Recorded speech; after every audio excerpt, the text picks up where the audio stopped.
Today we'll talk about how can you fix this problem or know how you can do that on your Amazon Alexa app. So all you have to do, so you just click here on settings here.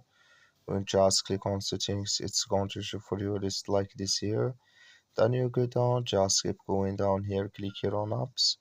You come to apps this here and there you look in here for Amazon Alexa app, or just click on search. Then here at Amazon Alexa app, it's going to show for you like this, click on it.